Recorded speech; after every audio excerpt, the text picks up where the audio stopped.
Welcome to the Listen Up podcast, where we explore hearing loss, communication, connections, and health. Hi, everybody. Dr. Mark Sims here. I'm the host of the Listen Up podcast, where I feature top leaders in healthcare. This episode is brought to you by Listen Up Hearing Center. I help patients to effectively treat their hearing loss so that they can connect better with friends and family and remain independent. The reason I'm so passionate about hearing loss is because I lost my brother Robbie twice. First to his hearing loss, and then later to the brain tumor that he passed away from. He lost his hearing from radiation to that tumor. I only care for ears. I'm the E of ENT. I performed over 10,000 surgeries and cared for many more with hearing loss. I'm the founder of Listen Up Hearing Center, and I'm also the author of Listen Up, A Physician's Guide to Effectively Treating Your Hearing Loss. If you want to learn more about that, go to www.listenuphearing.com. I am awesome and excited to have Dr. Juliëtte Sterkens. Following a successful career in private practice in Wisconsin, this Dutch-born audiologist is currently on her encore career as the Hearing Loss Association of America Professional Hearing Loop Advisor. In this capacity, she advocates for the inclusion of telecoils in hearing aids and cochlear implants and the installation of hearing loop systems that permit direct hearing access for consumers with hearing loss. The world of hearing loss in the entire world. Her efforts have led to 800 loop installations, which is great, in Wisconsin and thousands around the United States. Her advocacy efforts, she's received the Wisconsin Audiologist of the Year and the American Academy of Audiology President's Award. She's a member of the Get in the Hearing Loop National Task Force, and she serves as a board of HEAR in the Fox Cities, a nonprofit that helps pay for hearing aids for children and teens in Northeast Wisconsin. Juliëtte, I'm so excited to have you here. This is great, and this is a great topic I want to learn more about, and the audience wants to learn more. Thanks for coming on Listen Up. Thanks for inviting me. So tell me, how did a Dutch-born audiologist end up in Wisconsin? Yeah, I should have perhaps looked better at the map, and particularly looked better at the climate before I moved to Wisconsin. But my husband was from Wisconsin, and I moved to Oshkosh to go to graduate school, and essentially never left Wisconsin. Ended up buying an audiology practice back in 1988 when I was about 6 months pregnant. I don't advise that to anybody. And just have made a life here in Wisconsin. Nothing wrong with that. You went to Wisconsin for love. Exactly. And I'm still here for the same reason. Those are great things. So that's a wonderful story. And so tell me about how you got into looping. You said you were a private practice audiologist, retired, and then how'd you get into looping? Okay, long story. You want the long version? You want the short version? I love the interesting version, whichever one. In the Netherlands, I was a speech-language pathologist and practiced for 2 years, did my student teaching at the School for the Deaf and the Hard of Hearing, where there were hearing loops installed. This is in the late 70s. And it's obvious hearing loops were already in use in the late 70s in the Netherlands. Right. Okay. I was doing my student teaching. Okay. And it was obvious that when the teacher made the announcement that everybody would slide their switch over from microphone to telecoil, that these kids in the hard of hearing school could hear their teacher much better. The teacher was wearing a microphone, and the sound was being broadcast from her microphone direct to the hearing loop, and then, of course, going direct into the hearing aids of these children. Well, fast forward, I moved to the United States, and I'm like, where are the hearing loops in Oshkosh, Wisconsin? And I'm told there are no hearing loops in Wisconsin, number one. But we have something better. We have FM and infrared systems.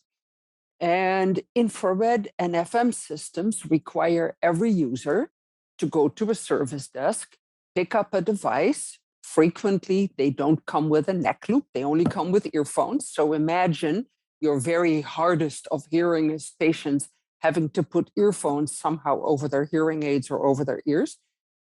And for the next 20 years, I nudged, cajoled, forced my patients to try these FM systems. I paid for FM systems as an audiologist in Oshkosh. I paid for the FM system in my church. And patients would say, yeah, doc, I can hear better, but it's so much hassle. I already use a walker or a cane, or I have some other issues. And then I also have to wear this FM systems. It's only an hour a week, doc. I'm okay, right?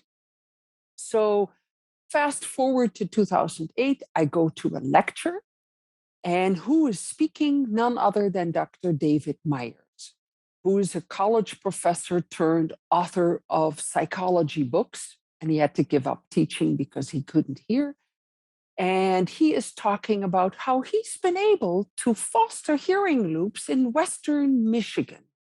And in front of me are about 30 or 40 HLAA members, Hearing Loss Association of America members, sitting in this room. A big number of them are having their hearing loop moment. It's that incredible moment where you go, I can hear. I can hear every word the person is saying into the microphone because there was a loop installed in that room. So I'm in the back of the room sitting there, and Dave is talking how these hearing loops are helping people hear better. And I'm witnessing this, and I'm thinking, the missing link. And Dave Myers is explaining how FM in systems and infrared systems are well intentioned, but they're not being used. And I go home, and I haven't stopped being enthusiastic about hearing loops, as my husband will tell you. But it was this, oh my goodness, this is the missing link for my patients. And my husband literally said to me, honey, if you let me retire, he's an engineer, I'll become your hearing loop installer. Is that what he does? So he did for about 2008, about 10 years. Wow, that's 9 awesome. years. So the two of us embarked on looping Oshkosh, Wisconsin. I wasn't thinking Wisconsin. I wasn't thinking the United States. I was just thinking my patients, because you know what? I had seen over that 20-year period hearing aids improving, and I go back from body hearing aids to behind the ear hearing aids to hearing aids with automatic signal processing to partially digital to fully digital to directional microphones. But you know what?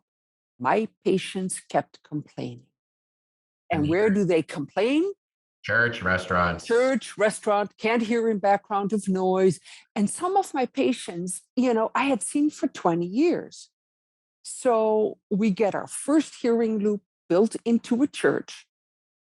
And I was there when the loop got turned on. One of my patients walks in with a Power Cross. I don't know if you're familiar with the Oticons, E38Ps, Power Cross hearing aid. The guy is significantly hard of hearing, and the hearing loop gets turned on, and Russ goes, whoa, I can hear everything now. And I'm sitting in the back of the church looking at my husband. There's a tear rolling down his cheek. Awesome. It's like, it is so awesome if you can make people hear. No, and that's why we're both on this podcast. Yep. And so how do they work? I mean, just as a general rule, how do these loops? So in the case of Russ, who activated this telecoil, the hearing aid has to have a T-coil or a telecoil. It's a small copper coil of wire built into the hearing aid. And, it's been in hearing aids for 50 or 60 years, for a very long time. Is it in all hearing aids? Not in all hearing aids, but we're seeing an uptick. So that's the good news. Okay. But the hearing loop in its simplest form is a wire installed around the outer perimeter of a room or a facility. The microphone of the PA system not only broadcasts the audio to the speakers, but to the loop amplifier. The loop amplifier pushes a current, alternating current, through this wire that creates a changing magnetic field that the telecoil in the hearing aid picks up. It's direct transfer of sound from a magnetic field to the telecoil in the hearing aid. And the telecoil isn't any different than a microphone. It's a transducer. The microphone picks up the sound, the telecoil picks up the magnetic field changes. What the hearing aid does with it is the same, right? But the net effect is that the person who is hard of hearing now hears the presenter as if he or she is a mere inches away from the mouth. But it of the eliminates speaker. all of the environmental aspects of transmission, echo, background noise, all of that. Exactly. It's all about signal to noise ratio. And we think that it's all about audibility, making sound louder. But in a church, you can turn the sound way up. It's still not going to improve the clarity. And that's because hearing aids have major limitations through nobody's fault, but they're microphones. If I move this microphone just a foot and a half away from my mouth, that should have made a big difference to you. It made a huge difference in terms of it being much worse. It's much worse. And so suddenly my patients who not only have a loss of audibility, but a loss of clarity, of understanding, are sitting in church and hearing this sound at a signal to noise ratio that allows them to sit back and say, bring it on. I can understand every word. And literally what I started doing, Mark, is I started telling my patients, go to Calvary Lutheran, go try it out. Oh, but doc, I'm not Catholic, I'm not Lutheran. Like, I don't care, go sit in the back, turn on your telecoil, and you tell me if that loop is helping you hear better. So they became advocates for it once they learned. Exactly. And so Exactly. they were successful at getting, so church is a pretty common place. Public libraries, if there's lectures. And there's grant funding for libraries. So librarians, being good communicators, are willing to carry that torch. But we're seeing theaters now install hearing loops. And believe it or not, you can even have a loop in a taxi cab or at a ticket window. If you go to the UK, every post office in the United Kingdom has a loop. Well, they tend to be not acoustically friendly environments, that's for sure. They have hard surfaces on the floor and they have glass. Glass in the way. Yeah. Yep. And so, in terms of it, like, so with the churches, does a congregant usually pick it up, or do they advocate to get the church to invest? Or I'm sure it's a hybrid of those circumstances, but what's the kind of prototypical way that it goes from a church gets looped? It's a church. Yeah, in my community, it was a lot of my patients who literally stepped forward and said, here's $1,000, let's get this going. I wrote a blog. I blog on Loop Wisconsin on WordPress. I have a whole blog on how churches help fund loops. Some have put envelopes and bulletins. Some make announcements. Sometimes people donate anonymously. Families donate in honor of a loved one who's passed away. But frequently now, it's the church themselves. They want the congregants to participate, right? Yeah. And so, it's the same question I'm sure everybody asks, like, what do these things cost? It varies.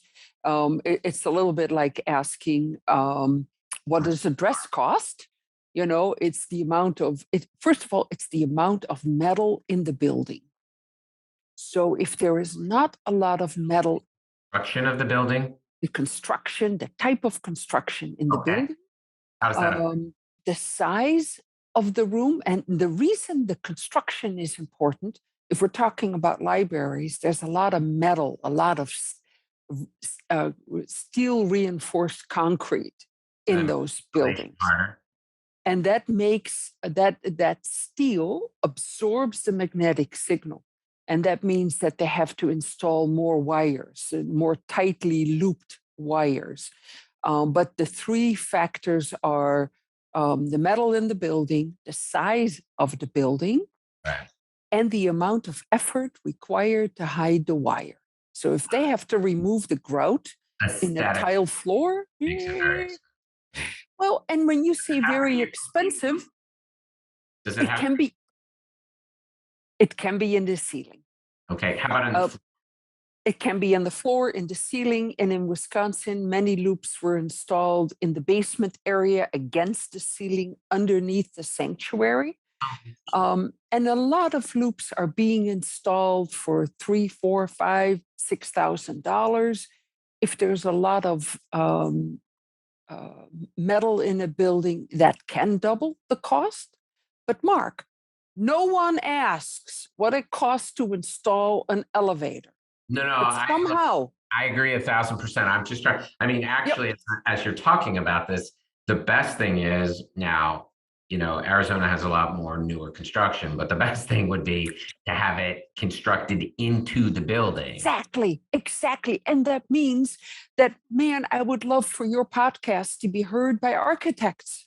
Because if they on the drawing, put a little symbol that says install hearing loop here, then the installer can look at the blueprints and already give a quote as to what it most likely is going to cost. Is that a specialized thing, or is that something that electricians put in and then It- something else hooks up, or how does that? Is that like low voltage? It requires frequently a low voltage um, uh, license, but it's frequently audio engineers.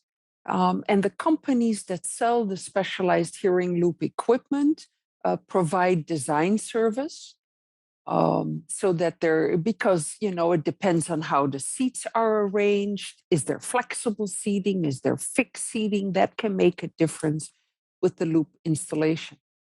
Now, You have multiple loops in a room? you can have multiple loops, meaning you can have two loops side by side, but they have to be of a very special type of configuration. They're called phased array hearing loops. And because otherwise you're going to get bleed over of the magnetic signal from one room to the next. So it requires an installer. And in your area, there's a phenomenal group doing loop installations called, can I say that? AudioJoy. They are a company that installs hearing loops around the country, but they're based in Phoenix. I think Phoenix. Yeah, they're in the area. Great story. So it's certainly not, you go to Home Depot, you're a weekend warrior and you put one of these in. It's not that. No. Now that brings me to the other. You can put a loop in your own house. It's no biggie. And it's not any different than connecting a TV transmitter with hearing aids. Are there loop emitters? So as I think about home alarms, right? So what's moved to home alarms are like Wi-Fi home alarms, right? Simply Safe, that type of thing. Is there any movement for you being able to put something like that in your room and it emits it in a certain distance? It needs to be underneath or above you. So you can install, in Wisconsin, we have basements. So you can install a loop wire in the basement, but That's not a big thing in Arizona, that's not a big thing. And in that case, I mean, if I was talking about people who are wearing modern hearing aids, I would say, in that case, why not recommend a TV streamer? Right. And that greatly enhances the benefit of the hearing aid to the user and is terribly underutilized. When you talk to hearing aid manufacturers, less than one out of every 8 or 9 hearing aids gets sold with a TV streamer. Yeah, I mean, it's the same. Roger Penn is another one of those things. I mean, there are great assisted listening devices. It's just, I'm literally just thinking out loud, but you would think that modularization where you could just plug and play would be phenomenal, but no. And it will get there at some point. It will get there. We're not there yet. But I think in this whole process about hearing loops, don't think that I am ditching FM or infrared systems. A well-installed FM system, let's say at a theater that doesn't have a hearing loop but has an FM system or an infrared system, by law, by the Americans with Disabilities Act law, they are required to offer neck loops. Right. So if you, as a consumer, understand that the hearing aid alone isn't always going to deliver, but that there are workarounds, remote microphones, TV transmitters, a loop in your church. And when you go to see Hamilton at the Oriental Theater in Chicago, be sure to pick up an FM device with a neck loop. Yeah. You will be happier with your hearing aid. So for me, it's very much what can we do to overcome the shortcomings of hearing aids? No, I agree 1,000%. It's a fascinating world, right? It's assuming the hearing aid's working well. How do we optimize patients' overall hearing experience, especially in more challenging listening environments? And so it'll be fascinating, maybe 10 or 15 years from now, to see where it's gone. But for the meantime, you're talking about a technology that's been around for a long time that is sadly underutilized. And so it is an advocacy issue, right? Yeah, well, and the good news, there's all kinds of things happening in this field. First of all, consumers are fed up. Some consumers are fed up. Well, enough to make And they are moving to change state laws. So Arizona is one of those states. Washington, Delaware, Rhode Island. We're trying in Wisconsin. And what we're trying to do is mandate that before a consumer can purchase a hearing aid, he or she is informed of the ADA law and the benefits of having a T-coil. I mean, it's like buying a car, but never having been told that, at night, you may want to want headlights. Yeah. So that's changing. We are working, the Get in the Hearing Loop Committee is working with Google, and Google is looking to put hearing loops on their Google Maps. Oh, that'd be great. That means that your patients can walk into a church in Oshkosh and their phone is going to go ding, there's a hearing loop here. Do you want to turn your telecoil on? Right. Or where they choose to go to church off of knowing where there is, or, if you're from out of town or even changing congregations because somebody else is more. And so that's a marketplace of spirituality competing for congregants. That's awesome. And I can certainly, in your area, now I don't know the name of the church, but that church initially installed an audio over Wi-Fi system. So the audio industry, of course, putting a loop in can be hard work, requires expertise. So they've been pushing a technology called audio over Wi-Fi. Right. The problem with that technology is FaceTime. Terrible delay. Right. It doesn't work for assistive listening. Now it'll work in a sports bar or it'll work in a exercise club. Kind of like where your earbud, the TV can go to your cell phone and then your earbuds, and so you can watch TV and there's be no volume, right? But the church ended up understanding finally, after they had paid for this technology, that it was really not meant to be an assistive listening technology, but more of a translation type technology. They have now since installed a hearing loop and have solved the problem for people who are hard of hearing. So I would say that that's not a rehabilitative technology. It's more of a convenience technology. It can be, like I said, it can be used in sports bars. It can be used in exercise clubs. But the ADA requires that the accommodation be effective. And if you were to see my lips move half a second after you, and you hear the sound a half second later, that's not effective. Yeah. So, yeah. You have to correlate the visual with the audio feedback, so you're getting the full meaning of it. Yeah.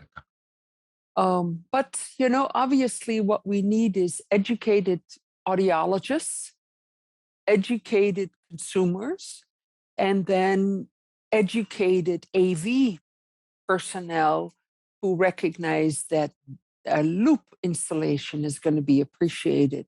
by consumers with hearing loss, and that an FM system, while it might be easy to install and cheaper, doesn't really serve the needs of people who are hard of hearing. No, that's wonderful. So where do you see this going over the next 5 to 10 years? What we're hoping is, and what we're seeing, is an uptick in the number of hearing loop installations, greater awareness. We're seeing the hearing aid industry at the moment putting out what I call superfecta hearing aids. Those are hearing aids that are cosmetically appealing, because that's important, that have Bluetooth technology so it can link to your smartphone or to your TV, that is rechargeable and has a telecoil. And now we've solved that problem. Are things going to change in the next 10 to 20 years? Most likely. The biggest nut we have to crack is delays, audio delays. So a consumer, HLAA members go to meetings, and the meetings are equipped with hearing loops, and they turn their hearing aid to microphone plus telecoil. And why? Because they can hear their own voice, they can hear people sitting to the left and right, and they can also hear the sound from the loop going into the telecoil. If a consumer gets a digital signal in their hearing aid and still wants to hear their own voice, those two are going to be mismatched. Right. So solving the audio delay is going to take some time. I think what we are going to see is TVs that have Bluetooth LE audio so that the hearing aids automatically connect and you don't need proprietary devices. No intermediary. It'll go right. No to intermediary devices, laptops, smartphones, but public places like airports, theaters, that is, I don't think is going to happen in my lifetime. But some of that's also the distance of Bluetooth and how far it can go. They think they have solved that with Bluetooth LE audio. So low energy audio can overcome like 300 feet, 100 meters, as opposed to Bluetooth Classic only overcoming 30 feet. But,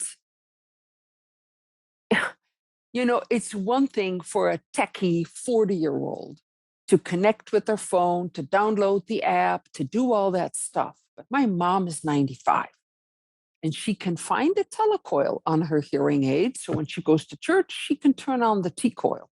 Easy peasy. But you don't want my mother messing in church with a smartphone. Trust me, it's just no. Well, this is great stuff, and I very much appreciate your advocacy and your passion about this really comes through. Yeah. Thank you. Everybody deserves to hear. 100%. But what a great retirement, if that's what you want to call it. But what a great next stage of life, I'll say, for you. Yeah, very lucky. World.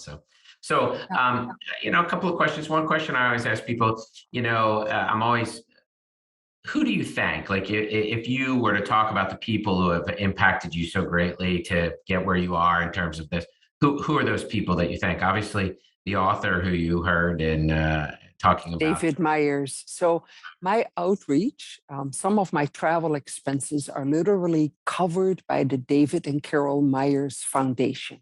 Wow. The royalties of all his books go into a private family foundation. Some of those books have sold 9 million times around the world. So I'm really only a fraction of all the things that he supports. But it has permitted me to go to professional conferences.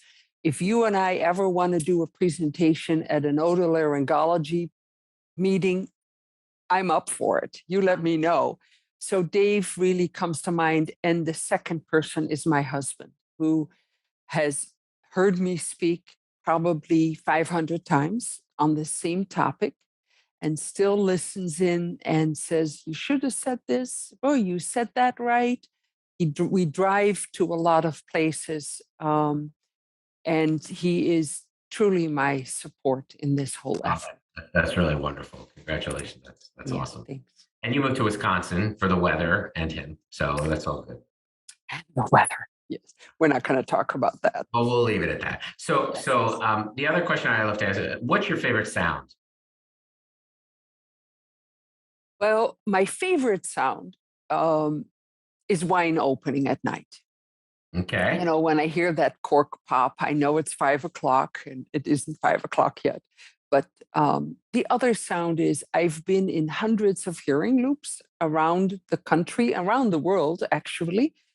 And when you switch a hearing aid from microphone to telecoil, when you go from hearing garbled sound and noise to clear sound in your ear, Mark, it can take your breath away. That's awesome. They should come up with a term. You're like a loopologist. Oh, Allie, who does the loopologist.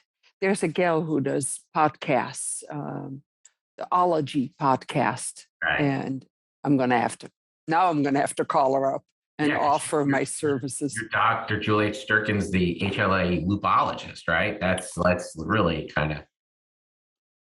Mark, that's a pearl. Yep. So Thank you. If people wanted to get a hold of you, how would people get a hold of you? So my website is loopwisconsin.com. My email is right on there. I'm jsterkens@hearingloss.org. That is an HLAA email address. Great. For people who are listening website, right? to this, it's a great website. The hearingloss.org website has a plethora of materials on looping. If you want to loop your own church or your library, sometimes it's only one person who says, why don't you have a loop here? That people start to think about this. So if you need any support, people are hearing this and are thinking, I wish my church had a loop, they can contact me and I jump into gear. That is awesome. Well, thank you so much for coming on to Listen Up. This has been Dr. Juliëtte Sterkens, the loopologist of HLAA, now newly minted. Thank you so much for coming on. This has been great. I've learned so much about it, and it's a great technology that I have to encourage my patients to use more, and hopefully there'll be more access for people so they can hear better, right? That's what it's all about. Write another chapter in your book for the second print. I'm happy to help you. Sure. Thanks for inviting me. Thank you so much, and have a great day, and enjoy your bottle of wine in a short while, it sounds like. It's coming up. Yeah, thanks for coming on. Thanks for tuning in to the Listen Up podcast. We'll see you again next time, and be sure to click subscribe to get updates on future episodes.